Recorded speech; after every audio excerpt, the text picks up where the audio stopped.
DB, Paul Allen. How you been?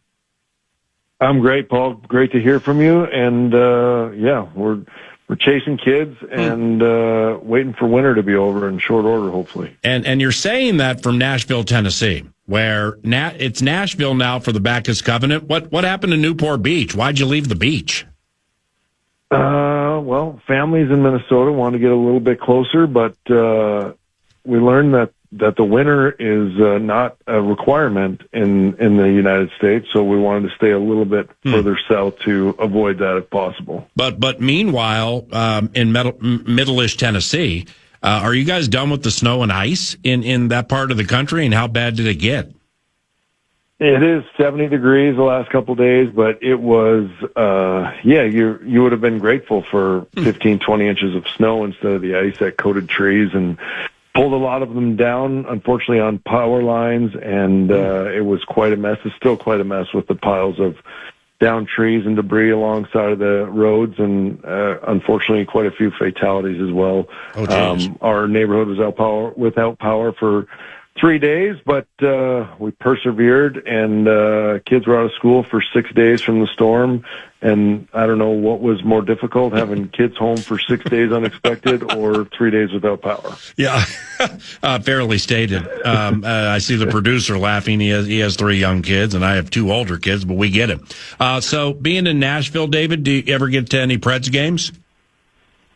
Went to one in January, and I've had a couple of years of kind of just needing to decompress from the game, and then a couple of years where I've just fallen back in love with it so much that I miss it. And, being a spectator, being a fan, being, involved any way I can, coaching my son, just being on the ice with him. It's such a wonderful game. And now I've, rediscovered my love for it. Well, wait a second. That's inverse order. Normally people leave the game, miss it, and miss the room badly, and then they settle into normalcy. You went the other way. You were normal, and now you miss it.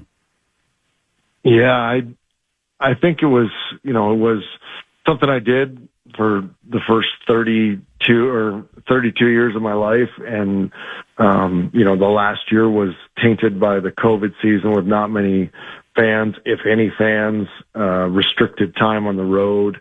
And it was kind of a segue to, okay, I'm done with this. And I've missed a lot of things with being present for my kids and my wife and being at home. So, I really embraced those things and then realized that is a big chunk of who I am and wanted to get back involved, or at least follow the game and see the beauty of, the NHL game for sure, but as my son plays, to see a lot of the life lessons that are learned through sport and through hockey specifically that he's learning and that others can be taught. And those are the real takeaways that everyone should be looking for. David, amen with that. That's beautiful. David Bacchus, former NHLer and a 2-time Olympian, is our guest. So you mentioned coaching your son. Youth hockey in Tennessee. What's the situation with that? Growing, but facilities are lacking. I would say there's 4 rinks, but each one of them is equidistant 30 minutes away from here on a non-traffic day. So there's some more barriers, accessibility to ice, and then, quality of competition and surrounding areas are all things that are still developing. But you know what, the contingency of people that are either native Nashvillians or that have, retired here as former hockey players. There's a group I skate with on Tuesdays now that, has some decent names in it, and we just love the game and love to connect with one another and still have kind of that locker room time. And we do a devotional before we go out on the ice, and it's just a wonderful group of guys that I've connected with. Well, that's awesome. It sounds like you're starting the Tennessee version of the Beauty League from here in Minnesota. An older, slower, less competitive, no-fan version of the Beauty League, potentially. Yeah, right. Well, if Staylock moves to Tennessee, you got a goalie. I'd like that. We could use maybe a steady, high-level goalie. Actually, in our skate yesterday, the goalie that was subbing in he got to show us his lunch at the end of it. So he was working hard, and maybe that's a sign of how little defense is played as well. Hey, 2010, man. And, I'm sure I watched this when it took place, but then I went and watched the replay like 3 times this morning. Wow. Do you happen to remember the 2010 goal you scored against the Swiss? I mean, it had some end-to-end masterpiece to it, and looked from the minute you secured the puck in front of your goalie that you were not going to be denied. Do you remember that goal? Of course I remember that goal. Yeah, I think, how could I forget it? But it might be the fastest ever I've moved across the ice, to tell you the truth. And the funny thing that isn't told about that goal or that story is that before that game, it's the first official Olympic game. We might have had 1 or 2 practices before we got into that game. Is that before any game I ever played professionally, internationally, I'm kind of I need to relax and kind of get into a zen. Otherwise I get worked up and I end up in the penalty box the whole time. So I didn't know what to do with myself, and I couldn't just like hang on the training table and talk to the trainers. This is the Olympics. I got to do something. So I stretched for 15, 20 minutes, did a dynamic workout. I'm like, I'm going to be so ready for this game. Well, my body was not ready for that warm up. And I was like cramping in warm ups going, I've screwed up my Olympics now by doing all this preparation stuff that I shouldn't have just stuck to my routine and gone out there. Anyway, I was moving on that goal, it's a great memory. I think there's actually a newspaper article I have where someone got an overhead shot of me reaching around Jonas Hiller, and there was nothing for that puck to do but go to the back of the net. And, elation after that. It's a great memory for me. You remember Brian Giunta? Sure do. He was American, right? Yes, he was. Yeah, so I'm watching. What'd you wear, 42 or 47 in the Olympics? One of the two. 42. Yeah, so I'm watching 42. I mean, just do this Giunta impression with this speed. I wanted to say Ilya Kovalchuk, but that didn't work with the USA. But Giunta was fast as bleep. And, I mean, that's about it. Yeah, I mean, you went end to end, and then somebody tried to stop you right at the end, and you just put a shoulder into him and got to the left side of Hiller. I mean, that was a beautiful goal. Anybody can find it on YouTube. It's a 2010 Olympics, David Backus goal. The USA now hasn't secured a gold in men's hockey since 1980. Do you think this is the year they close on the top prize? I actually do. I think with the 4 nations showing and kind of establishing themselves, the way that World Juniors have trended, maybe saved this last year. Unfortunately, kind of a bummer for all of the typical nations that are dominating that. But the U.S.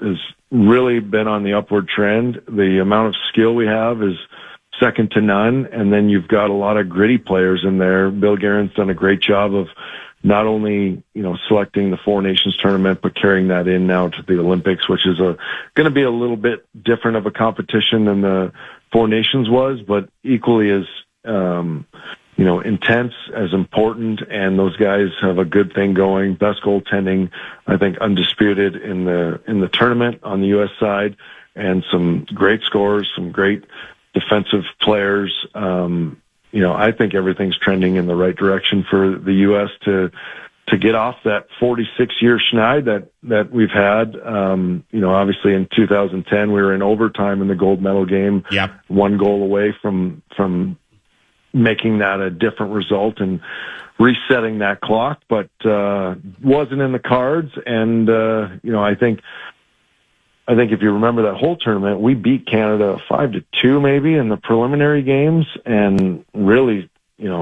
absolutely dominated the game. And I think the same thing happened in 4 nations, where it feels like the U.S. does a great job in those games and is hyped up, but it almost wakes the Canadians up. So if they meet in a non-elimination game before the finals and the U.S. loses, I don't think it's a terrible thing, to tell you the truth. I think that's okay, and maybe it's a wake-up call for the U.S. guys that we need another level, and it's a little surprising for the Canadians then in the gold medal game. In 2010, do you remember what the bench was like when Parise scored that game-tying goal? That was an unbelievably exciting moment against Canada. Yes, I do.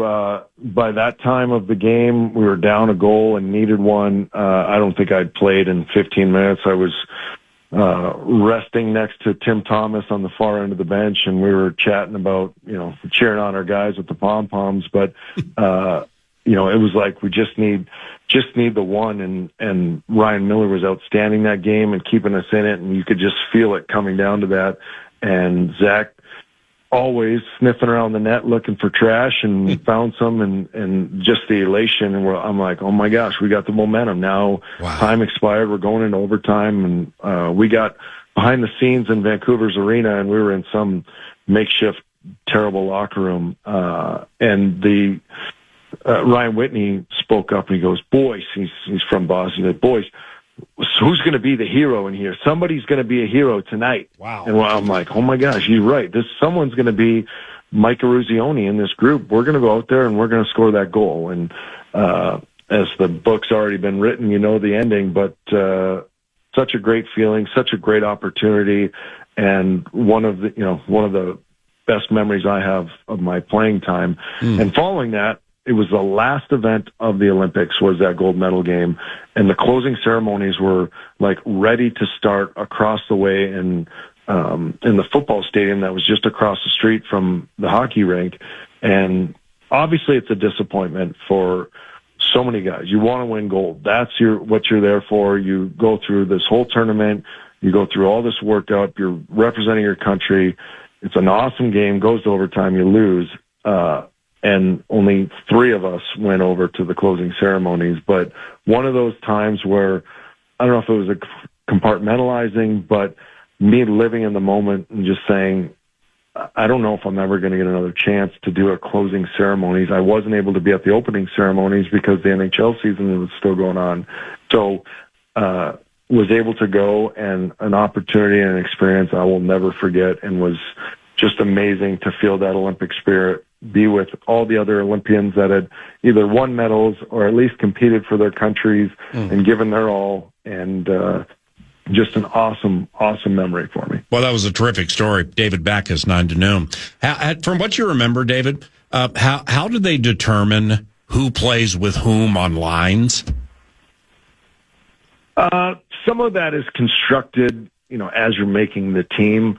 And I think that was a really nice job by Brian Burke that year of, you got Zach Parise and Jamie Langenbrenner and guys that are going to be first liners, but who's an elite player in the league that would be willing to and embrace and go out there and execute a fourth line role. And it was Chris Drury, myself, Ryan Callahan, and Bobby Ryan was the fourth line. Four guys, because you get a couple extra players for international play, but it was 4 of us that are, we're playing big minutes for our own team, but we were the fourth line on that team. But we looked at each other and we said, you know what, one of us doesn't even get to go on the ice for every shift, but when we get our shifts, we're going to absolutely grind down our opponents. We're going to do whatever we can to be an influence on the game. And you talk to anybody that was, part of that team, and they'll point to that group of 4 guys as someone, guys that were willing to do those things, the ugly work, and helped us, get to that gold medal game as much as the guys that were playing the big minutes and scoring the big goals and, getting the headline. So that team sort of mentality is something that I think is also baked into this current team that's there. Guys that, JT Miller or, Vinny Trocheck, that are guys that are willing to say, I may be a top line player on my team, but if I'm called on to kill penalties or to block shots or to go disrupt some of the other team's skill with some of my physical play, let's go do it. And let's let maybe the Kachucks or Jack Eichel or Austin Matthews or, some Kyle Connor score, have more of these offensive opportunities, and we all do our job and we all have success. And hopefully we're bringing gold home at the end of this tournament. A fourth line with Drury, Callahan, and Backus. Holy cow. I mean, and Bobby Ryan, who's scoring 40, 50 goals a year. So was he with Anaheim? He was, yeah. Oh, wow. I mean, that's power forward central on that fourth line. Holy cow. Now, granted, you guys aren't there very long when you're at the Olympics, but David, what is it like in the Olympic Village and short-term meshing with all the players from other teams and all the athletes for other sports? Yeah, I would say I had two unique experiences. Vancouver in 2010, which is North American. You're familiar with the city. You feel very safe. A lot of our games were at 12:15, so we were the early game. It was wake up and play. You've got the rest of the day to hang out with family. You can bring your family into the village for a certain amount of time, show them around. There's so many family events between the NHLPA and USA Hockey's got different areas to hang. I think it was even Procter and Gamble had like an area that was USA sponsored for people to go get food and just hang out. But the village is a unique experience in that in Vancouver, it was apartment buildings that were not yet sold, and we were able to hang out there, and you go to the cafeteria, which has McDonald's 24/7, if anyone's wondering. Hopefully the athletes wait till after they're done competing to really dive into that, but there's other guys that use that as superstition. But there's just an aura around it. There's a Olympic spirit that is alive and well and gets you excited. You're talking about other athletes. You're seeing other athletes. It's a Paulo Antonono all of a sudden walking past you, or somebody else you just watched competing figure skating, and they're, warming up in the hallway, and you're like, this is unbelievable. Yeah. And just trying to soak it all in, because as long as, the Olympics is 2 weeks or whatever, it just goes by in a flash, and you're like, this is the biggest stage of sport in the world, and I've been blessed to participate in this, and I'm focused on my next task and what I got to do. But there's also I got to keep this all in perspective and enjoy it and soak it in as well, because you never know if that's going to be another opportunity.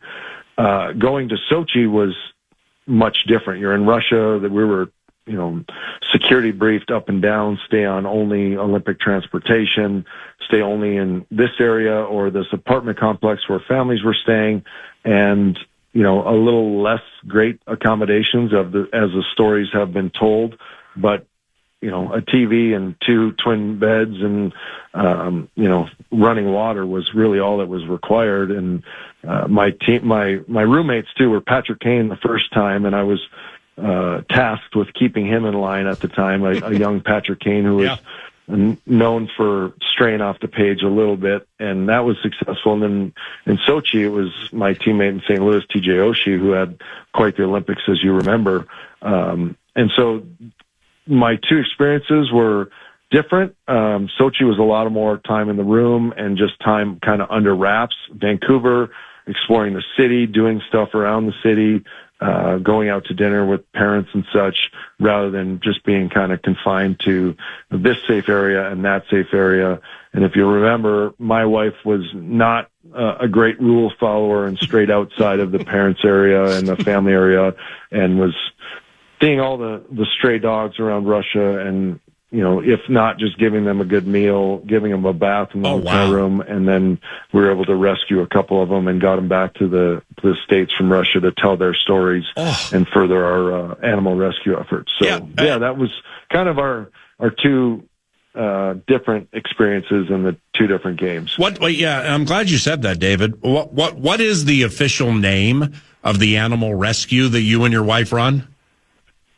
It's called Athletes for Animals. That's what it is. We network with other athletes to use their platforms to speak up for domestic animals that need a little boost, and to tell their stories and help people realizing how necessary spaying and neuter your animals is, and rescuing so that we're not euthanizing animals in shelters that are wonderful creatures that are just looking to be part of somebody's family. Amen. So you're telling me your wife is in Russia with strict rules of where to go and where not to go. She sees stray Fido in peril, leaves the village to go help Fido. That's right. That's awesome. It was like a melting pot of NHL wives it was Anze Kopitar's wife and Drew Doughty's wife and Jeff Carter's wife. And they're all like, oh, I saw this dog when I was on the bus today and I want to go back there. And they're going into these areas and, petting these dogs. They were getting vetting for them so they could get them back to the States, and giving them food from what they were sneaking out of their confines. And, it's just, my wife has got a beautiful bleeding heart and wants to help anyone or anything she can, and just couldn't help herself and was willing to put herself into potential danger to do it. And, I love that about her, but also it turned out with a happy ending, thankfully, that nothing, malice happened at the time. All right, two more for David Backus. With Canada, Team Canada, it's an even money favorite to win the gold. So like USA's like close to 2-1 as the second choice. Then Sweden's like 6.5-1. But Canada's the even money favorite to get the gold. I mean, McDavid, McKinnon, this Macklin Celebrini at age 19. Are you kidding me with that? It was like, it's hockey, so it's the ultimate team game, and you have puck luck and things like that. But beating Canada, is there like a formula? I appreciate the disclaimer, because I was going to say all those things before I gave you kind of my take on what U.S.-Canada is going to be, hopefully when they meet in a gold medal game, and I think it would be electric. It's a team game, and you need everyone participating, and I think maybe on paper you say skill level, let's rank Crosby and McKinnon and Makar and McDavid. Great players, but there's only one puck and only one guy can have it, and that's always what we said. And we're going to stick together, and if you want to go fast, go alone. You want to go far, go together.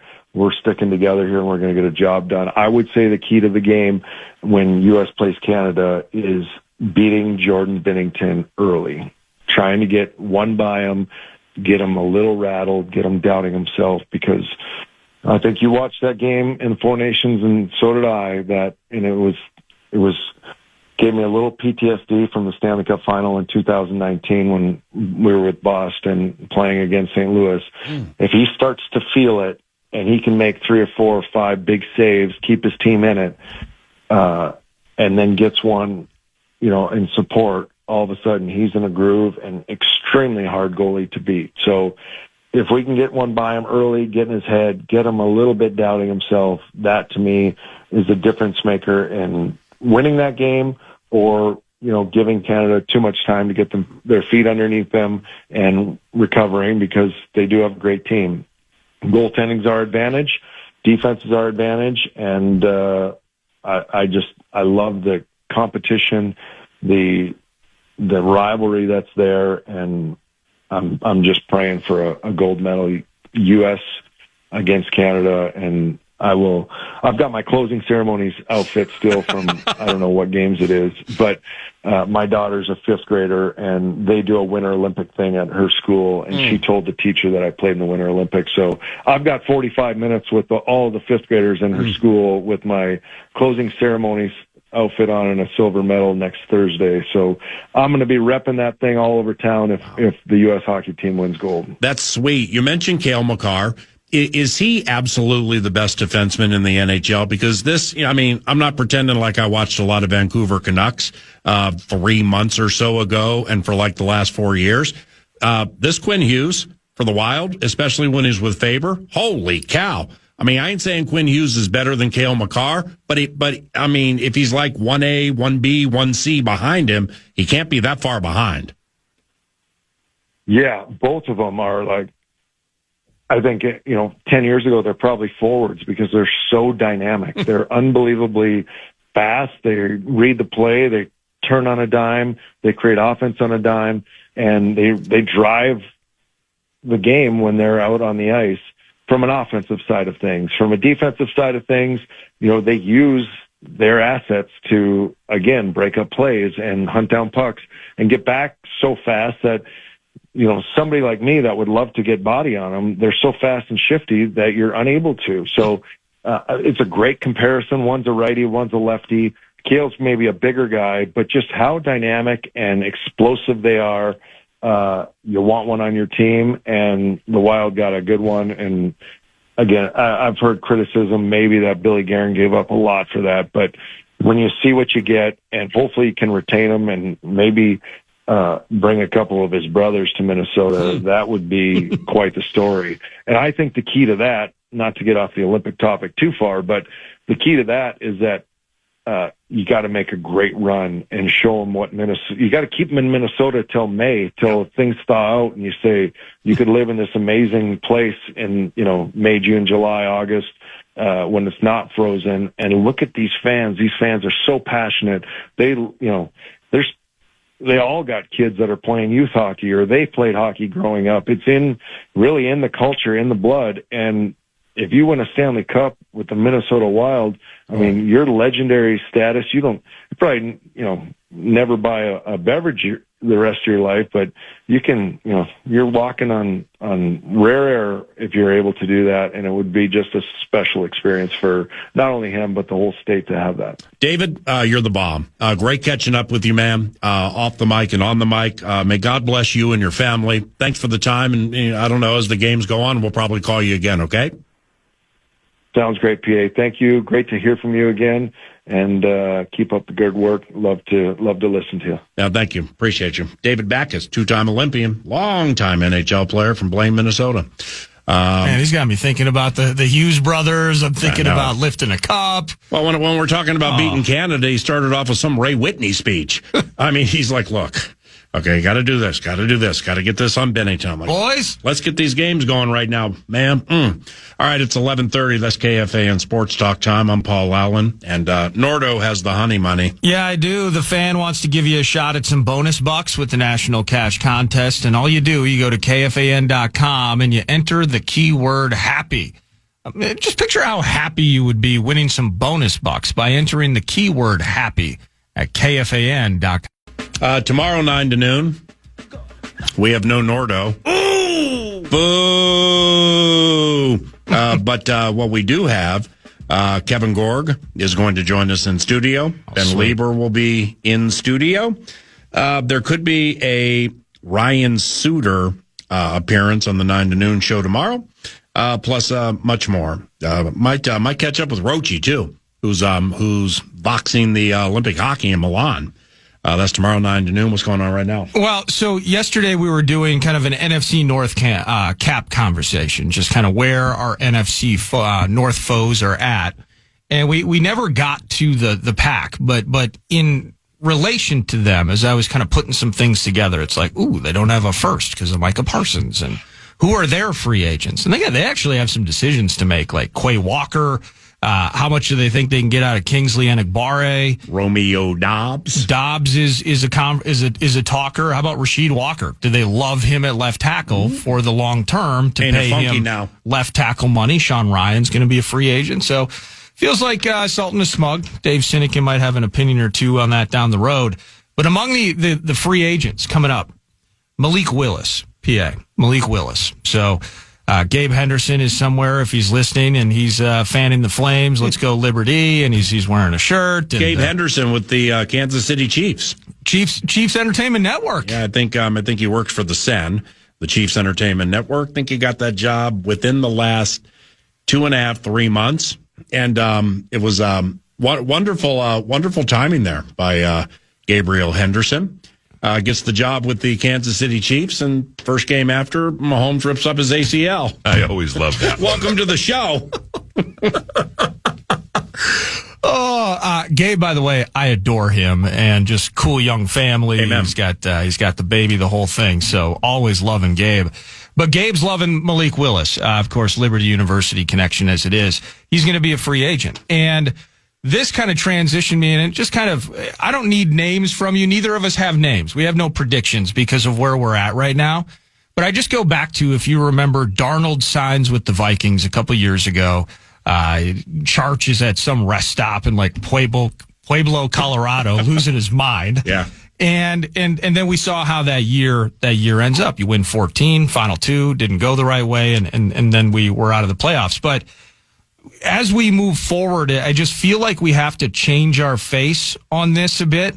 And the reason for that is we're frustrated in some ways with how J.J. McCarthy performed many ways, with how the 2025 went in totality. But that Sam Darnold acquisition comes out of nowhere.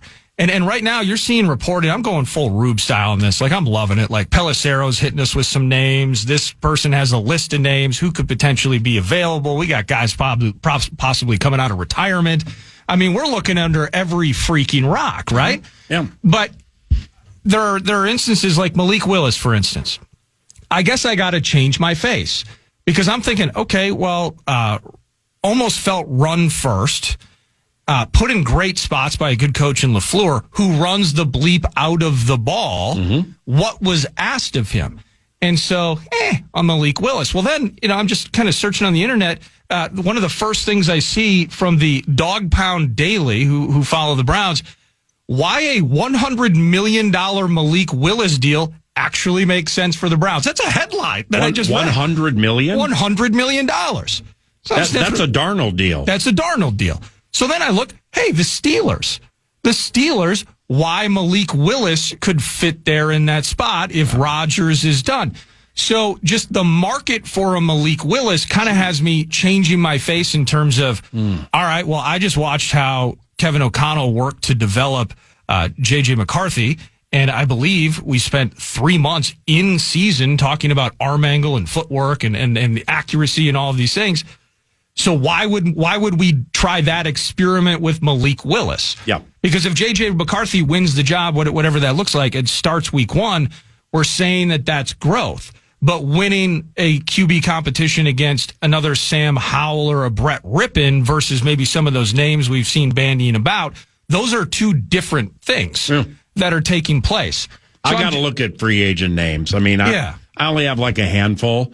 But as you were talking, what hit me without knowing the listed names in totality is there somebody in that mix who is a veteran who's played at least 4 or 5 years? Yeah.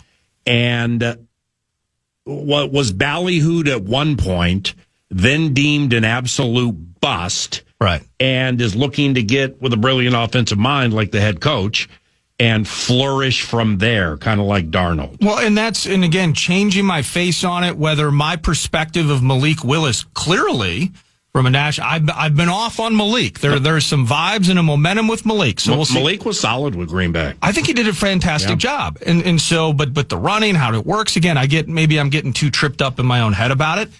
But that brings in, again, not predicting names, but that brings in the Kyler Murray conversation, top pick. When he's healthy, you can see the trajectory. Then there's mediocrity mixed in with the arm punts, as we've joked about for a number of years. That does possibly bring in a Tua, who in the right spot with the right weapons and such has shown the ability to do certain things. And that is just the mind-boggling thing about and it's going to be fun in some respects. It's off season. It's nothing on the line. But trying to predict who the hell this is. I mean, the Mac Jones has been a talker. Still people throwing out Lamar and Burrow. I mean, that's big game hunting right there, and that requires some leveraging of future stuff. But just, when I come in and I'm just thinking... Face change. It has to be a face change. And keeping maybe an open mind here, because I think while we're on this side, I think Kevin O'Connell is trying to find his way through that keeping an open mind process too, because he's probably looking at this and he's like, ooh, okay, draft, this ain't the biggest QB draft coming our way. Okay, free agency, let's look. Wait a minute, those two guys were Wolford. Do we still have him? I thought we still had him. That's right. So you start looking at some of these free agents who are available. Like, this is what an insane time to be in that building to create both a competition to raise the level of that room, as they've spoken of, but then also you're not giving up per se on J.J. McCarthy. So are you creating a room that's just better and new guy is obviously the starter? Are you bringing in a guy that J.J. could potentially beat and secure the starting job because he got better? Wow. Like that's a lot. It's a tricky wicket. It's a little sticky wicket. All right. So what for KO? Yeah, I guess it's time I and we probably should start thinking about this. So Cousins is going to get cut mid-March. Yeah. All right. So say you can finagle your way or work your way to Kirk. Mm-hmm. What do you think about that? Well, it's his job then. Okay. So what do you think about that? That's what I'm saying. Because, it's... Does it kick the can down the road? Personally speaking, okay, and in knowing pride goes before the fall. So therefore, the pride going before the fall would be no, you all are idiots. Didn't you see A, B, C, D, and E get better with McCarthy, who, by the way, was 22, and now he's 23, then he'll be 24, and he's ours. So you're idiots. We need to find a capable backup like Carson Wentz could be if he had the full offseason, and that's the approach. Now, I can't say that is the mantra from Twin Cities Orthopedics Performance Center, but I mean, it's McCarthy's job, in my estimation, unless something out of the ordinary happens. Right. So, like signing Malik Willis to that absurd number that you put out there. Well, that means Malik's starting, right? Well, it ain't happening.